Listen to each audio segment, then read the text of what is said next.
tous et bienvenue dans le RDV. Je reçois Romain Canucci, journaliste du Phocéen. Bonjour Romain. Salut, Et mon acolyte de toujours, Laurence. salut, ça va? Ça va. Alors Romain, je vais démarrer mon interview comme je le fais avec tous mes invités. Romain, tu es né où et quand? Je suis né à Marseille, il y a un petit moment, je ne sais pas si l'année t'importe, ouais,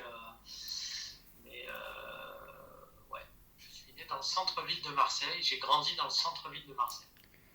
J'en rigole avec certains journalistes parce qu'un jour, justement, il y avait José Anigo, quand il était à l'OM, qui avait joué de cette marseillitude et j'avais répondu un truc en lui disant, mais au final, moi je suis né dans le centre-ville de Marseille, j'ai grandi dans le centre-ville de Marseille. Donc même si j'ai pas l'accent, même si je suis pas bon à la pétanque, ben, techniquement je suis plus marseillais que vous parce que je vous voyais à l'époque. Parce que vous êtes des quartiers nord, donc plus excentrés au final du centre-ville par définition. Ah, Mais bon, tiens, c'est une boutade, hein. Personne n'est plus marseillais l'un que l'autre. C'est évidemment pas un sujet sérieux dans le sens où Marseille, encore plus que d'autres villes, c'est une ville où on devient marseillais. Où c'est en étant. D'ailleurs, beaucoup de gens ont identifié René Malville comme l'emblème de Marseille, alors il que n'est pas du René 13 vient à la de base. Castelnau d'Ari dans le sud-ouest. Hmm. Mais c'est très bien comme ça. Ben, par contre, tu as attisé ma curiosité. On va essayer de deviner ton âge. Je pense que tu es né dans les années 80. Est-ce que je suis bon? Oui, bien sûr. Enfin, 80, non? 80, non, 85, voilà. Ah, On j'étais peut presque, faire je pensais à 84. de grands suspense très longtemps, mais ouais, effectivement, ça commence un peu.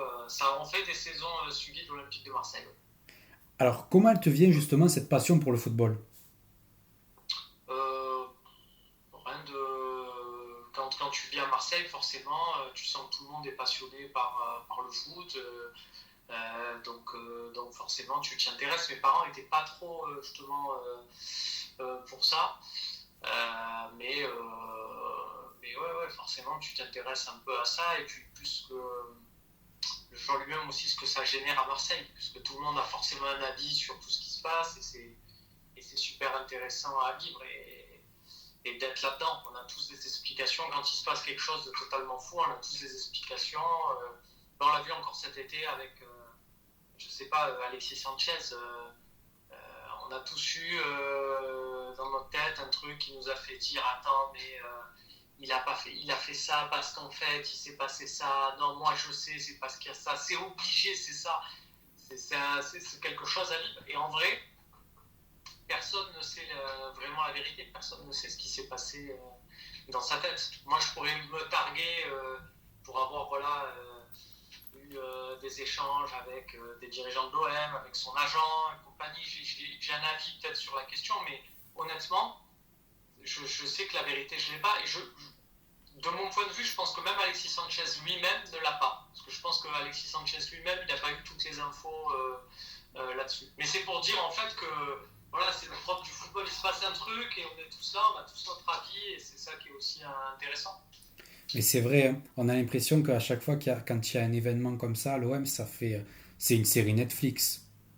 Voilà, c'est une Mais saga. avant, les gens qui se plaignent, entre guillemets, des insiders ou machin, tout ça, c'est un phénomène à Marseille qui a toujours existé, même avant Internet. Moi, je me souviens le départ d'Éric Guéretz, par exemple, qui était inexplicable, parce que c'était un entraîneur adulé à Marseille, et puis il prolonge pas, et après, le club où il rejoint, c'est l'Arabie Saoudite. Il y avait des mecs pour expliquer, mais attends, moi je sais, en fait, on m'a dit qu'il devait des sous au casino, donc pour rembourser, il s'était engagé avec l'Arabie Saoudite et compagnie. En fait, des histoires, voilà, enfin, des histoires comme ça existe de tout temps. Et plutôt que de voir ça sous l'aspect négatif, en se disant, c'est des mecs qui veulent. Non, en fait, c'est tout simplement le niveau de passion que génère le foot. On est tous là-dedans et certains, pour être sûrs de se faire entendre plus que d'autres, sont prêts voilà, à des fois, je ne vais pas dire à inventer, mais à faire croire un peu trop qu'ils sont dans le secret des dieux. Tu penses à Thibaut Vizerian? Non, mais là, ce que je te dis, c'est que ça existait bien avant lui au final. Donc c'est un phénomène à Marseille qui existe depuis, je pense, bien avant ma naissance. Je pense que si on retourne dans les années 60, tout ça, il devait déjà avoir des mecs à l'époque qui disaient ah ouais, mais là je sais ça, moi je sais ça. L'exemple aussi du One for Back est parlant. Hein. Ils étaient 600 au stade, mais en vrai, tu parles dans Marseille, ils étaient 6000, voire 60 000. Tu vois, par exemple, tu reviens tout à l'heure, tu me disais qu'est-ce qui fait qu'il te passionne, qu'est-ce qui fait que tu t'es passionné pour le foot. Ça reste quand même le jeu. Tu vois, moi, je suis capable de te parler pendant des heures. Moi, ce qui m'intéresse, le 4-3-3, le 4-4-2.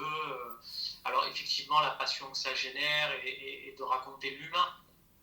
Oui, mais aussi, moi, ce qui m'intéresse, c'est le football. Je ne regarde pas un truc en me disant, tu te rends compte, là, peut-être ça va être racheté et compagnie. Il y a des gens que ça intéresse et je respecte tout à fait, mais ouais, moi, ce qui m'intéresse avant tout, c'est le foot. De deviner la compo d'un match à l'autre, de choses comme ça. Moi, c'est des trucs, ça me...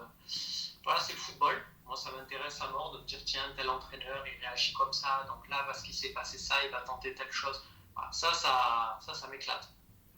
Ta particularité, c'est que tu es capable dans des émissions de faire des parallèles avec des périodes que les supporters lambda oubliaient, des joueurs un peu oubliés du grand public. Tu te rappelais de joueurs un peu oubliés du grand public, quoi. Ouais, non, mais c'est vrai. D'ailleurs, pour tout te dire, heureusement que je me rappelle aussi des autres trucs dans ma famille, parce que sinon, c'est un peu compliqué. Je dirais, t'es gentil, mais tu Mémoire sais la sélective. compo du Web Le Havre de 96, mais mon anniversaire, tu l'as oublié. Donc, non, au final, voilà. Il faut vraiment avoir une mémoire pour tout.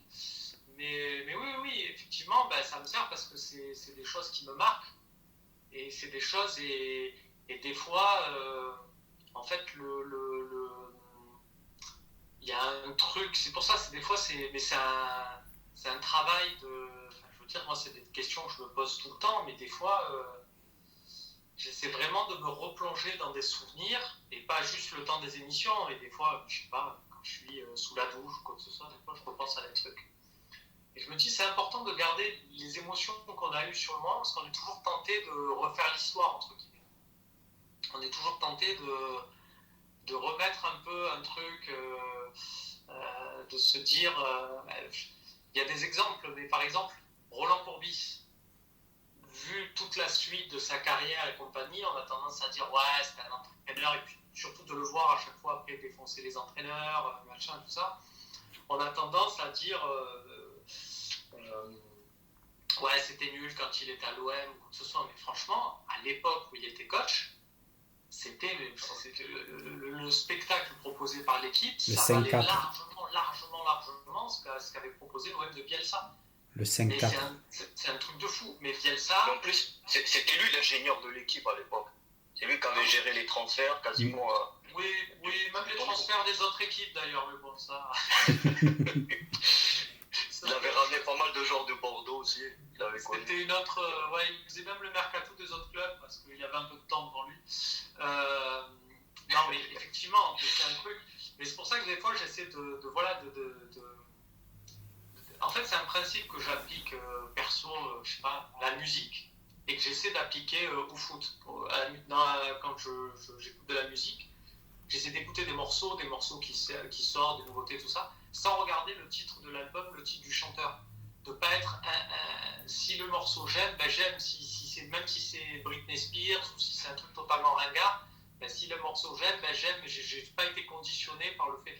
Ben j'essaie de faire un peu pareil dans le football, c'est-à-dire de pas me dire parce que c'est un match avec Guardiola sur le banc, ben ça va forcément être incroyable et compagnie. On a le droit de dire qu'on se fait chier devant tel match, peu importe qui est le coach, peu importe qui est le diffuseur du match, peu importe. Voilà, j'essaie d'être vraiment, et c'est vraiment mon travail avec l'Olympique de Marseille, parce que c'est pour ça au final qu'on est au Phocéen, c'est d'essayer d'être le plus objectif possible en tant que supporter. Évidemment qu'on est supporter de l'OM, mais l'idée c'est de se dire, ne prenez pas pour des idiots. Voilà. Donc, quand avoir un certain recul. Hein. Voilà, c'est ça, de se dire, voilà, quand c'est nul, mais c'est vrai que effectivement, t'as forcément, c'est ton équipe, donc tu as envie d'être derrière elle, voilà. Des reproches qu'on a fréquemment sur le Phocéen, c'est ce côté ah ouais, vous êtes content de les enfoncer parce que du coup, quand il y a des polémiques, ben, ça fait du buzz et ça vous fait plus de clics. En vrai, le truc qui fait le plus de clics, c'est quand le club est en Ligue des Champions. Hein, donc, c'est incomparable. Donc, si l'OM peut finir tout le temps champion, ça ferait les affaires de fou du foot. Hein. Romain, comment tu choisis ta voie la voie pour devenir journaliste? Je voulais pas du tout faire ça. Enfin, j'ai pas fait d'école de journalisme ou quoi que ce soit. Moi, je voulais bosser dans la com. Mais c'est vrai qu'à côté de ça, j'étais très fan de foot et j'étais abonné à un magazine dont je ratais pas une miette qui s'appelait SoFoot. Dès que ça sortait, je lisais absolument tout ce qu'il y avait dans le magazine. Et un jour, ils cherchaient un stagiaire, donc j'ai postulé. Mais j'ai postulé plus pour m'occuper de la com que du reste. Et sauf que eux, ils m'ont dit, ton profil nous intéresse bien. Et une fois que je me suis trouvé sur place, ils m'ont dit, la com, on s'en fout. Écrit quoi.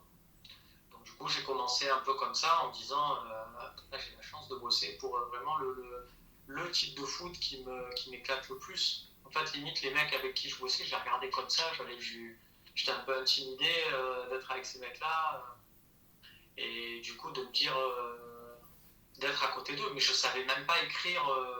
Je n'avais pas fait de formation, je savais pas écrire. J'étais vraiment un Marseillais. Je veux dire le Marseillais de base, c'est pas. Mais j'écrivais T apostrophe, j'écrivais pas tuer, j'écrivais T apostrophe S. Et le mec qui me corrigeait était obligé de me dire non, Romain, ça c'est à l'écrit, ça se fait pas. Il faut mettre T, U. Je suis parti de très très très très loin.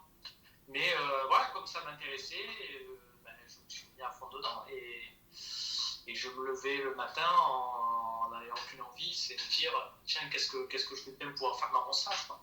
Donc forcément, j'ai fait plein de choses et à la fin, ils m'ont dit si tu veux rester, si tu veux proposer des trucs, propose des trucs. Donc voilà, je me suis mis, c'est comme ça que ça a pris. Et après, je me suis dit, il y a peut-être la possibilité de faire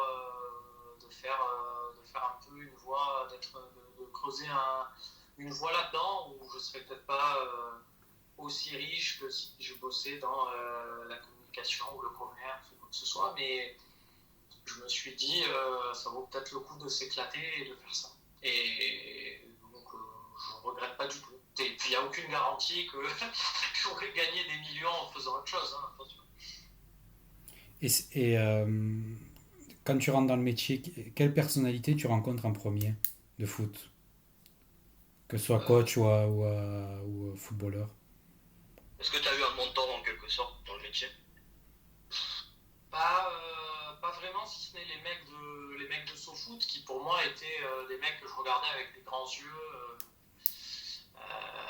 ce qui me faisait mourir de rire. Et aujourd'hui, ils sont devenus journalistes. Il y en a qui ont. C'est dire aussi si pour moi, le journaliste n'est pas obligé de faire une école de journalisme. Ça. Et c'est des mecs qui très vite derrière, ils ont écrit des discours pour les Césars, par exemple. Voilà, ils sont partis sur d'autres voies. Parce qu'ils avaient un vrai talent. Il y en a un qui a écrit une des saisons de Platane avec Eric Zidane. Ah oui, sur Canal+, ouais. Donc en fait, ça part sur totalement autre chose. Mais c'était des mecs qui avaient une capacité à faire rire, en fait. C'était ça limite le plus impressionnant, je trouve. Dans le journalisme, non, il n'y a pas eu vraiment quelqu'un à proprement parler. Évidemment, je vais forcément citer un nom, c'est Christophe Champy, parce que c'était un mec que je regardais petit sur OMTV et dont j'étais super fan. Et après, c'est lui qui m'a dit tiens, viens, ça te dirait, on bosse ensemble. Ah, tiens, je vais aller au Phocéen, ça te dirait de venir. Et voilà, et pour moi, c'était un honneur de fou. Quoi.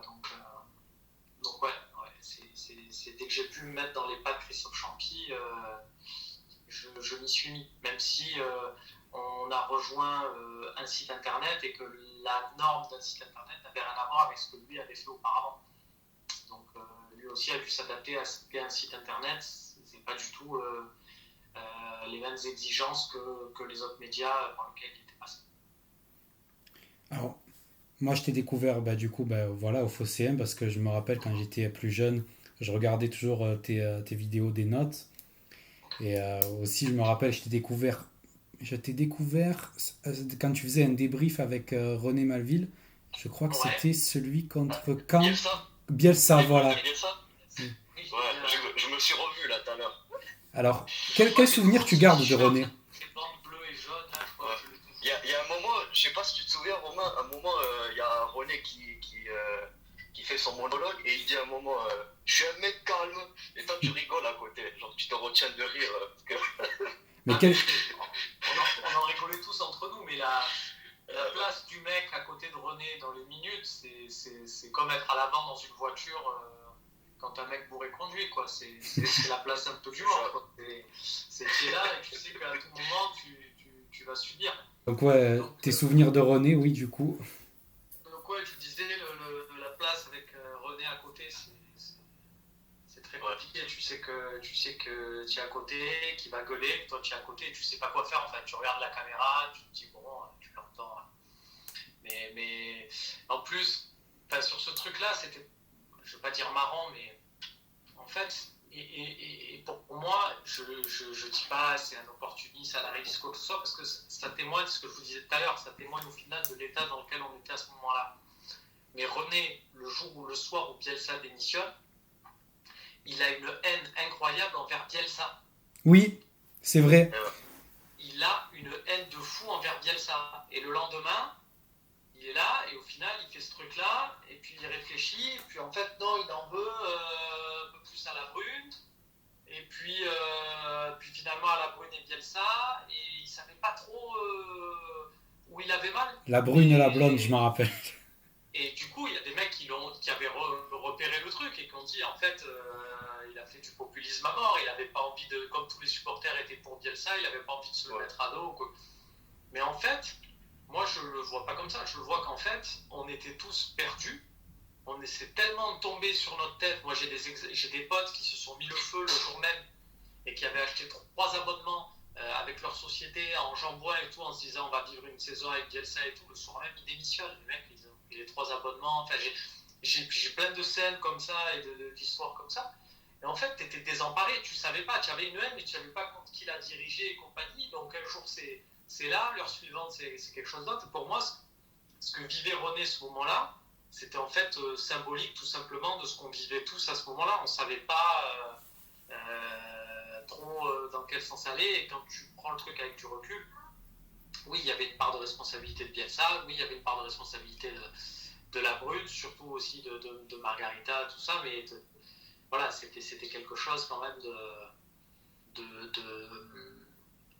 de latent et c'était pas si simple. Enfin, il n'y avait pas le gentil Bielsa contre le méchant la Brune, et c'était évidemment pas l'inverse. Et donc c'était un truc un peu, fallait le vivre quoi. Et quand il est C'est décédé, vrai. René, ça a dû te faire quelque chose quand même parce que sa présence, c'était quelqu'un qui était vachement humain, c'était quelqu'un de fort sympathique quand même, ça a dû te toucher quand même, Ouais, non? ouais, ouais, forcément après, voilà, moi, j'ai la pudeur de laisser le vrai chagrin entre guillemets à sa famille et tout, ça nous fait de la peine, ça nous fait tous de la peine, mais voilà, c'est ceux qui ont vécu avec lui et qui, voilà, nous on était des copains de travail. Bah, en fait, c'est pas, je dis ça parce que c'est ma manière de voir les choses pour tout. René, même on a eu l'occasion d'en parler sur la fin de tout ça. Il a eu une super vie, il a vécu. Je dis pas, il faut pas être triste pour lui, mais on sait que personne n'est éternel et il a eu l'occasion de faire plein de choses. Moi, je pense qu'il faut vraiment. Enfin, il y a l'occasion de voir ça vraiment du côté positif et de se dire, il a eu l'occasion de faire tout ça. Il a eu. Moi, je suis très content pour lui voilà, de tout ce qu'il a pu faire et compagnie, de ce qu'il laisse à toute sa famille. C'est top. Et, euh, et de se dire qu'effectivement, ça aurait pu durer un peu plus longtemps ou quoi que ce soit, mais c'était une maladie quand même. C'était bien aussi qu'il n'ait pas souffert entre guillemets trop longtemps. Donc voilà, et c'est chacun sa position par rapport à ça. Moi, je reste quand même d'avis de me dire il y a de quoi voir le truc aussi du côté positif. et de se dire, bon, voilà, ça arrive à ce moment-là, bon, ça aurait pu bien plus mal se passer pour lui, donc voilà, je me dis, je retiens les bons moments, forcément, passer avec lui. C'est notre Johnny Hallyday. Ouais. Ouais, je suis vraiment pas fan de Johnny, donc mais lui aimait bien. C'est une question de génération, forcément. Alors, on va parler de OM Leipzig. Et ce soir-là, c'est une soirée fantastique. C'est l'OM, tout le monde en parle, tout ça. Et toi, tu te retrouves devant Jean-Kévin Augustin et tu le chambres en lui disant Jean-Kévin, c'est quoi cette célébration? Ça t'a pas servi de leçon, Kurzawa? Comment ça devient à ce moment-là, fait? En fait, dans le match vraiment, j'avais une comment ça s'appelle j'avais un quand je l'ai vu faire son truc là, au moment où il marque. Ouais, c'était exaspérant. Le culot qu'il avait de faire ça. Je me suis dit, je te souhaite qu'une chose, mon ami, c'est que tu gagnes derrière. Parce que si jamais c'est nous qui nous qualifions, je vais pas te rater. Et du coup, on descend après donc la zone mixte où tous les joueurs passent. Et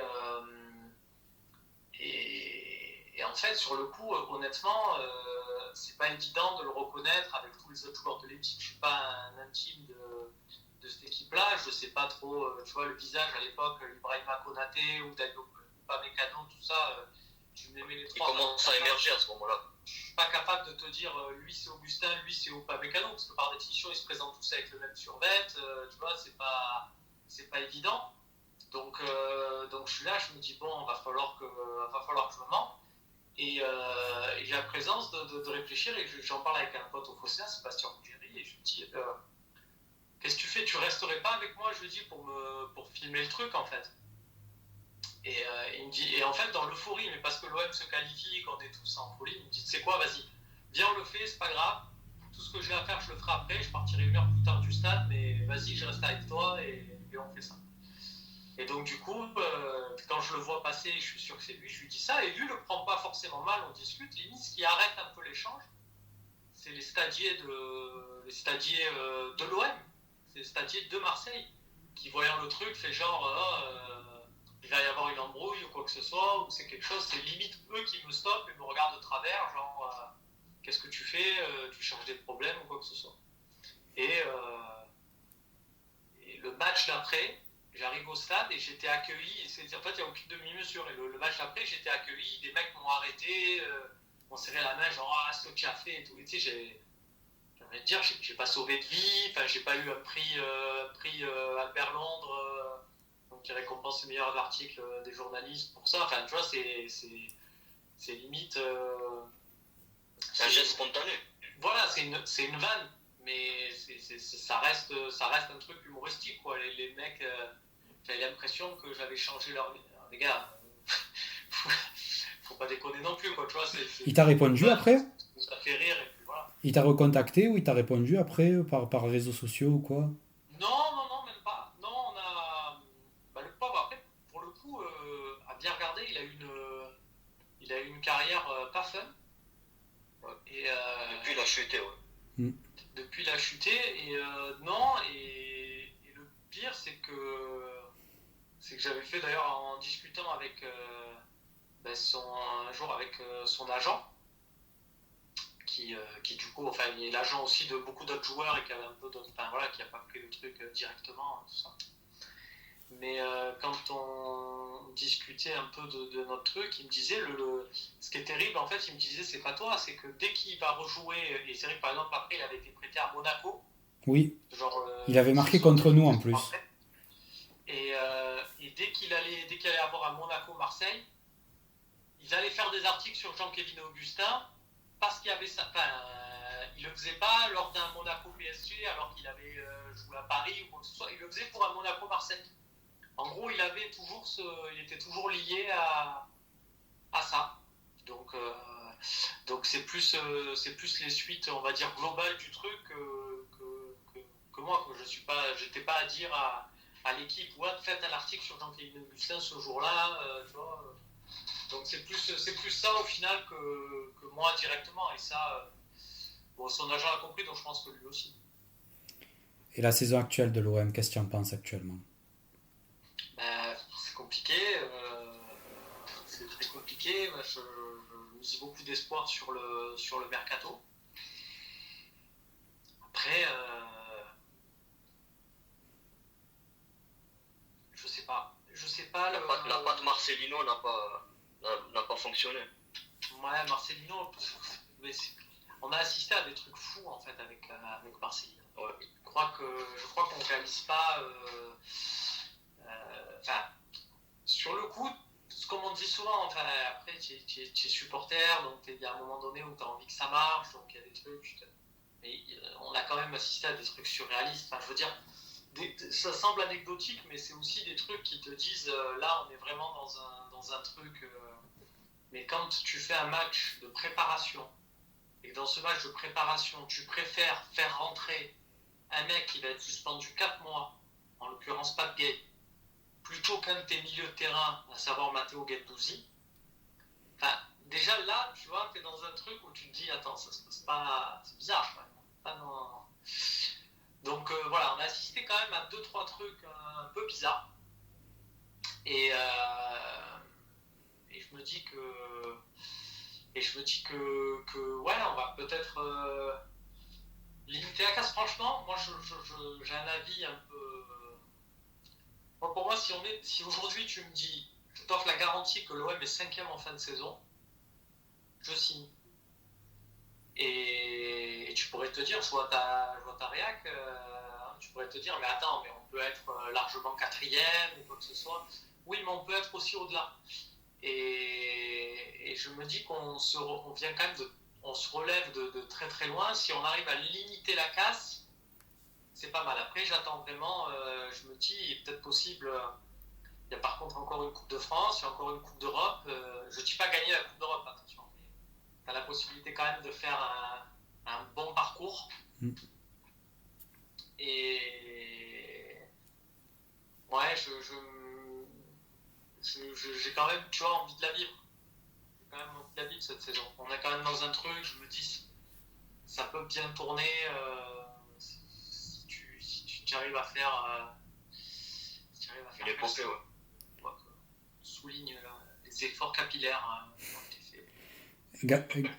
Gattuso, pour toi, c'est l'homme de la situation? J'aime bien c'est pas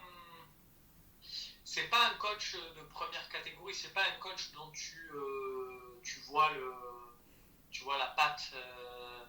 Tu sais, il y a des mecs, tu regardes, tu sais que c'est eux qui font jouer l'équipe, les Maurizio Sarri. On a eu Sampaoli, Tudor qui avait un style quand même très marqué. Gattuso, c'est absolument pas ça. C'est plus un entre guillemets bricoleur. Et quand je dis ça, ça a un côté un peu péjoratif. Mais il faut arriver à faire ce qu'il fait. Et des fois, tu mets des mecs qui impriment des pattes.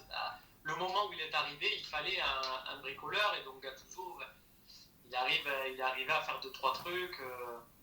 C'est sympa. Après, même si ça a été un grand joueur, tout ça, moi, ça me transpose pas. Mais j'aimerais bien avoir comment ça s'appelle.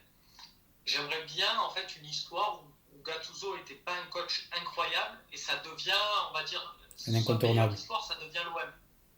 Et je me dis, peut-être s'il arrive à faire une belle deuxième partie de saison, il va peut-être créer ça. Et sur l'engouement de ça, la saison d'après peut être intéressante. Donc, si Gattuso peut finir 4e, qu'on fait un bon parcours en coupe, que du coup ça crée une dynamique et que l'année prochaine, ça peut, franchement, je ne serais pas mécontent. Je ne suis pas à dire qu'il faut absolument le changer ou quoi que ce soit. Maintenant, si tu me demandes, par exemple, de faire un classement de tous les coachs que je préfère en Ligue 1, effectivement, je vais te faire un classement où Francaise est devant Gattuso. Même si Gattuso, c'est l'entraîneur de l'OM et Francaise, c'est l'entraîneur de Lens. Mais Francaise fait du très bon travail. Si on est dans une simulation comme ça, et je te dis Francaise, j'en parlais pour remplacer Sampaoli, donc tu vois, ça date aussi, quoi. D'accord. On a l'impression que Gattuso, il a l'étiquette un peu de pompier de service, parce que à Naples déjà, il était arrivé dans une situation de crise, à Milan aussi, et qu'il avait plutôt réussi au début à résoudre les conflits internes, mais qu'à la longue, ça fonctionne pas trop. Et il a un peu cette étiquette qui lui colle. C'est pour ça, peut-être qu'à Marseille, il va y arriver. La chance qu'il a, c'est que moi, tous ceux qui m'expliquent que entraîner à Marseille, c'est dur, moi je trouve qu'entraîner à Marseille, c'est quand même un avantage d'être avec un président qui colle vraiment qui fait vraiment une équipe en fonction de tes besoins. Enfin, Sampaoli, on a recruté des joueurs pour Sampaoli, Tudor, on a recruté des joueurs pour Tudor. Là, Gattuso est en course. Pour ça, je pense qu'à ce mercato, on va voir. Peut-être que c'est pas le cas, mais s'il y a des joueurs qui arrivent, ça sera des joueurs pour Gattuso. Donc derrière, à lui de faire en sorte que ça marche. Romain, on va passer au tac au tac. Donc je vais te poser 5 questions et tu dois répondre une réponse. Et tu as droit à un joker. Bon, vas-y. Meilleur coach à l'OM. Eric Guéretz. Pour moi, c'est ce que j'ai connu de plus OM compatible. Le jeu, Eric Guéretz. Meilleur joueur à l'OM. Moi, j'ai vu Drogba. Donc, Drogba, c'était incroyable. Donc, j'aurais tendance à dire Drogba. Meilleur président. Pareil, de ce que j'ai connu, j'ai quand même envie de dire Pape Diouf. Parce que si je regarde l'équipe, quand il l'a prise, quand il s'en va, les changements d'effectifs, tout ça, pour moi, Pape Diouf, c'est... Ouais, en tout point, Pape Diouf. Pour la fin de la saison, tu préférais une qualification en Ligue des Champions ou remporter la Coupe de France?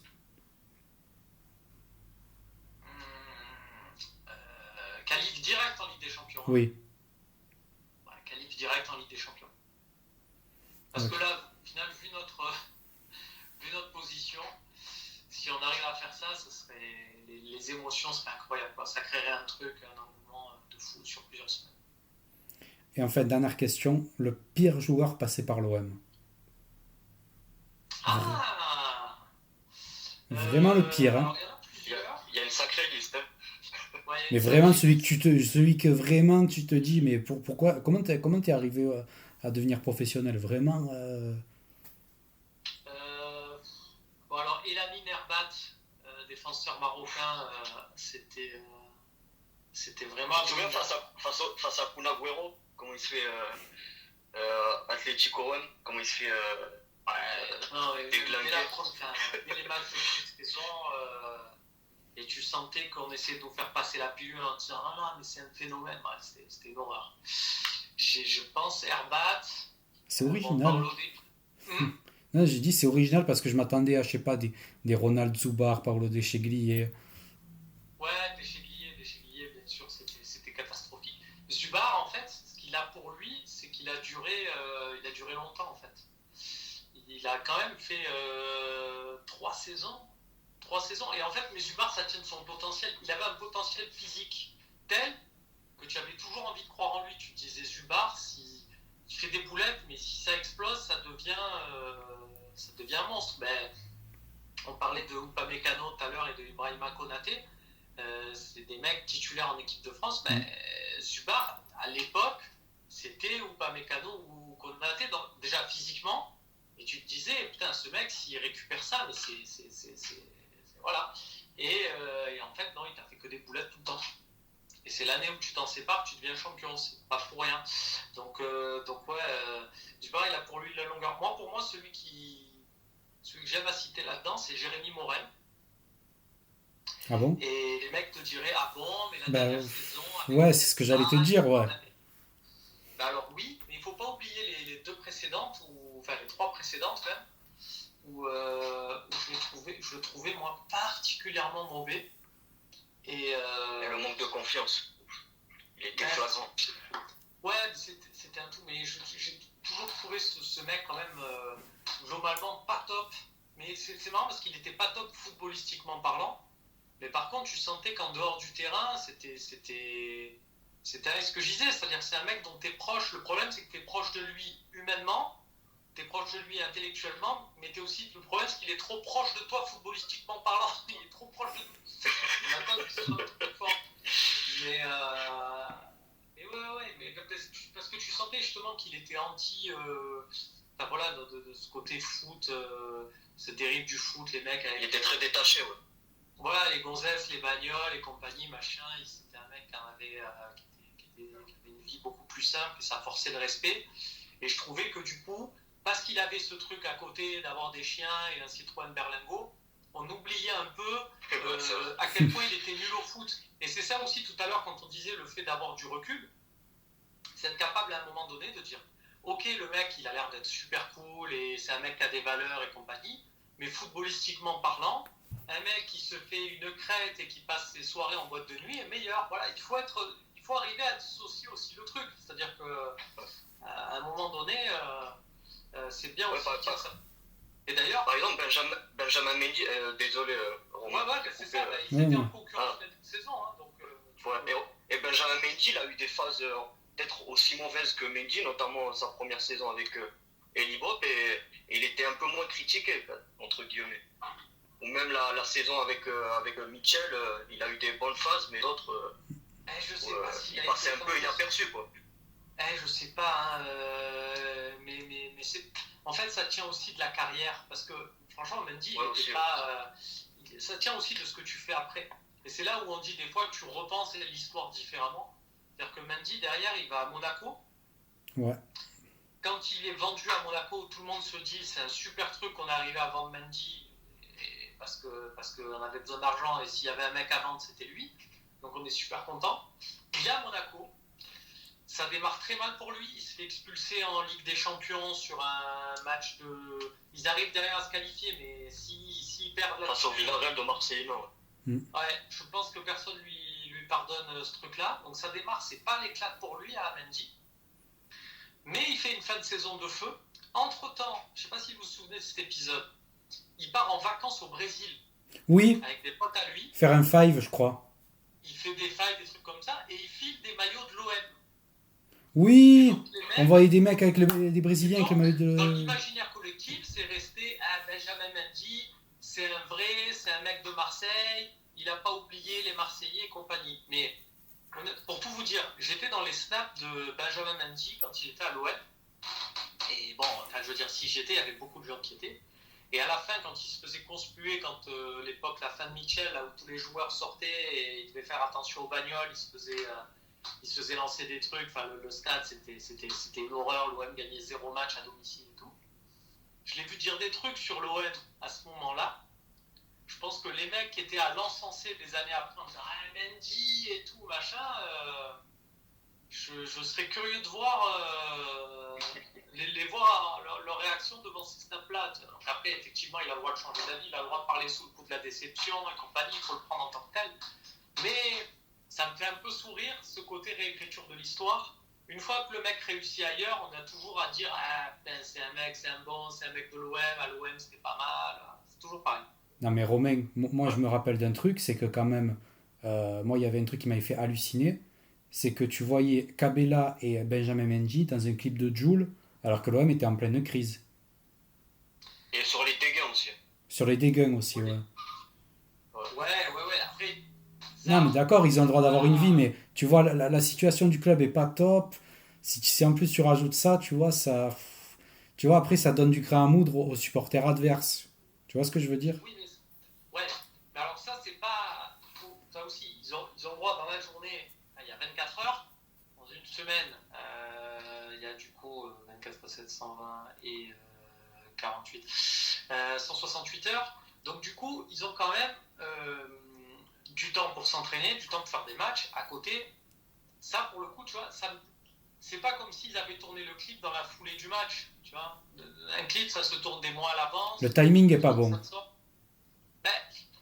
Le timing est pas bon. Moi, je trouve que le timing est pas bon quand Kylian Mbappé il fait nul à Clermont et que dans la foulée, il prend un jet pour aller voir le combat de je sais pas qui. Ouais, de Doumbé, là. Ouais. Et qui te dit bien manger, bien dormir en Ligue des Champions et compagnie. Là, je trouve que le timing est pas bon. S'il y a un clip de Jul qui sort et que le clip, ben forcément, il a été tourné, bon, tu as participé au truc, c'est sur ton jour off, machin. Bon, moi, ça me dérange pas, même si effectivement, c'est le jeu, ça gagne. On va te dire c'est génial, ça perd, on va t'insulter. Mais je me dis, tu vois, par rapport à ce que tu dis en timing, c'est pas ce qui l'empêche de faire un bon match ou un mauvais match. Non, c'est sûr. Mais. Moi, j'ai envie de dire, je serais à la place de Jules, je dirais, c'est Jules qui aurait à les censurer en disant les frérots, vous êtes vraiment pas bons en ce moment, vous savez quoi, je vais faire un clip sans vous. Mais encore que lui, il est comme nous, il est supporter, donc il les met en se disant tant, imagine, ça gagne et tout, c'est le feu, je peux comprendre aussi. Il a même fait un feat avec Jules. En fait, là-dessus, ça me choque moins, même si on connaît tous les règles du jeu. Quoi. Mais je suis pas dans ce truc de se dire il faut cacher les choses quand ça perd. Tu vois, quand c'est des trucs comme ça, c'est pas des sorties en boîte la veille d'un match ou quoi que ce soit. Le problème, c'est qu'il y avait ça aussi. C'était autre chose. Romain, dernière question. Quelle personne tu nous conseilles d'interviewer? Quelle personne je vous conseille d'interviewer je sais pas, ça va faire selon vos envies, mais je pense que c'est bien de faire, de pas se poser de limites et je sais pas, vous avez envie de faire qui? Ben, moi, je vais te dire, j'en ai sélectionné deux. Un dans le journalisme et un dans le sport. Il y en a un dans le journalisme parce qu'on on a lu ses livres, c'est Daniel Riolo. Ouais. Et en personnalité du foot, en footballeur, c'est Dimeco. Ouais, forcément, c'est des bons choix, mais c'est vraiment. Je dis Rostand aussi. Ouais, c'est pas mal. Après, ouais, c'est bien de. Ce qui est bien, c'est que c'est des mecs qui parlent. Enfin voilà, qui ont une tribune médiatique, et à juste titre, qui ont du temps d'antenne. Et c'est bien de les écouter, et quand tu les écoutes, de dire ah tiens, ben là, tu vois, quand tu les écoutes, tu te notes des trucs en te disant ben tiens, je leur demanderai ça, je leur demanderai ça. Mais après, ouais, c'est bien, tu as toujours à apprendre de ces gens-là. Ben, vous parlez d'Éric Dimeco, je trouve que voilà, pour avoir la chance de le côtoyer, moi il m'impressionne parce qu'il y a une vraie humilité dans sa démarche et que c'est vraiment un mec moi il m'épate, voilà, c'est vraiment un mec humble et c'est un mec qui est vraiment à l'écoute. Des fois tu te dis quand t'es footballeur, t'as cette position là, t'as tellement de gens qui sont autour à te brosser dans le sens du poil que t'as pas besoin de mettre l'effort entre guillemets, tu sais que les gens vont être aux petits soins pour toi. Ben, Eric Dimeco, à chaque fois que je le vois se comporter avec n'importe qui, je vois quelqu'un voilà, qui est soucieux, qui est poli, qui respecte tout le monde et c'est vraiment très rare, donc chapeau à lui encore. Bon, en tout cas, si jamais tu le veux et que tu le peux, essaye de leur faire passer le mot. Nous, alors en tout ça, cas. des demandes, ils en ont énormément. Ah ben ça, on le sait. On le sait. On est culottés, tu vois. Sans souci. On adorait. Surtout Dimeco, c'est à chaque fois qu'il parle de l'époque de Tapie, on voit ses paroles. Il a une capacité à transmettre les émotions de l'époque, même à le faire revivre. Je pense que il serait un très bon historien quoi, de l'époque de l'OM. Et moi j'avais une question bonus. Ouais, vas-y. Quel est ton plus grand désespoir en tant que joueur? Celui auquel tu as cru quand il est arrivé et qui t'a le plus déçu?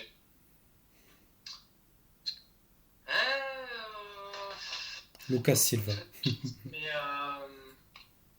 Mais ouais, il y en a, il y a des mecs. Oui. Ah, il y a quelqu'un qui a dit Bakayoko. Non, Bakayoko, je sentais la patate dès le début. Sans faire si je dis pas de bêtises, j'étais un expert, hein, mais je sentais qu'il n'avait pas envie vraiment de signer à l'OM. Je me suis dit, ça démarre mal cette histoire. Si je dis pas de bêtises, tu étais très fan de Sitchev, non? J'étais effectivement assez fan de Sitchev. Mais je trouve que Stitchev, il a apporté. Enfin, tu vois, c'était pas une attente quand il a signé, je m'attendais à rien. Puis d'un coup, il a commencé à marquer, donc je me suis dit waouh. Cuisance. Ah oui, Tiens, ouais, Cuisance. Cuisance, c'est vrai que. Je vois JFOCA là qui met Cuisance, ouais. Peut-être Cuisance. C'est vrai que Cuisance, Stéphane Dalma, peut-être. Ça m'a pas mal déçu. Lucas Silva aussi. Non, mais c'est peut-être après. En fait, je crois que ce qui m'a le plus déçu, c'est le départ de Djibril Cissé. Pour moi, on avait une équipe, parfaite avec Guéret. Et le départ de Cissé, j'ai eu du mal à m'en remettre. Ça va, c'est pas plus. Mais en fait, sur le coup, on avait une équipe. Nasri s'en va, mais il est remplacé par Ben Arfa. Tu te dis en 10, tu as Ben Arfa et Valbuena. Et devant, tu as Mamadou Niang, qui va jouer attaquant avec Baki Koné et Djibril Cissé. Genre, ils sont 3 pour 2 postes. Je me dis, c'est parfait. Et là, départ de Djibril Cissé. Et là, j'ai dégoûté parce que derrière, tu recrutes Mamadou Samassa. Donc c'est plus du tout la même dynamique. Et Djibril Cissé, pour moi, c'était trop c'était trop ce que je voulais à l'OM. Il a fallu Gignac. Non, désolé, je te laisse finir. Non, je disais, il a fallu Gignac pour remplacer ça. Et Djibril Cissé, pour moi, ça représentait tellement de trucs avec ce qu'il faisait à Auxerre et tout. Que d'abord à l'OM, et puis il était sur une bonne dynamique et tout, même si c'est un joueur caractériel, ce que tu veux, il faut des mecs comme ça, quoi. C'est des mecs comme ça qui font que t'es Marseille et que t'es pas autre chose. Donc si c'est, ouais, j'étais bien déçu. Et voilà, après il a fallu que Gignac signe au club pour que, voilà, parce que même si c'est pas un mec qui réussit tout, je trouvais que c'était... Il n'y a pas un joueur qui représente plus l'OM que Gignac à mes yeux, donc j'étais... D'accord. Ouais, on a renoué avec l'identité marseillaise quand il est arrivé, même si ça a été dur au début. Voilà, mais ça a été une belle histoire, c'est allé crescendo. Gignac, pour moi, il représente Marseille, dans le bon comme dans le mauvais côté, on va dire, mais j'ai l'impression que tout s'abat sur lui quand il perd. T'as l'impression qu'il a ce côté un peu arrogant quand on gagne. Enfin, moi, en tant que Marseillais, tout ça, je me vois en lui. À mon échelle, évidemment, je ne suis pas à son niveau, loin de là, mais je pense que j'aurais eu le talent pour être footballeur. J'aurais été comme lui, aussi chambreur que lui dans un groupe. Autant, voilà, je pense que j'aurais fonctionné de la même manière. D'accord. Bon, en tout cas, Romain, on a été heureux de t'accueillir. Alors, je précise, ça fait depuis septembre que j'essaye de t'avoir en interview. Oui. Tu t'es fait désirer. Profiter d'une période sans match, c'est beaucoup plus simple. Non, je rigole. Non, mais t'inquiète, je rigole, il n'y a pas de souci. En tout cas, j'ai été content de t'avoir. C'est un plaisir d'échanger avec vous, les gars. Franchement, c'est un plaisir partagé. Des heures et des heures. En tout cas, je te souhaite le meilleur pour la suite.